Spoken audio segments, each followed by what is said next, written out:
આ સીધો રસ્તો જાય છે રામદેવરા, પહોંચી ગયા છીએ અને આ છે ડીસા ધર્મશાળા.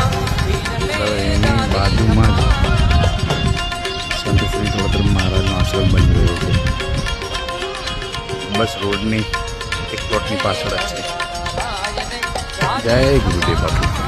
આ ધર્મશાળાની બાજુમાં રામદેવરા રણુજા ધામ રાજસ્થાન સંત શ્રી ગૌતમ મહારાજનું અન્ન ક્ષેત્ર આશ્રમ ગુજરાતી સનાતન ગુજરાતી અન્ન ક્ષેત્ર ધર્મશાળા બની રહી છે. અહીંયા ખૂબ સરસ બાપુ.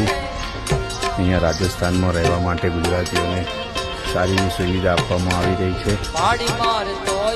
હજુ તો કામ બાકી છે, શરૂઆત થઈ ગઈ છે.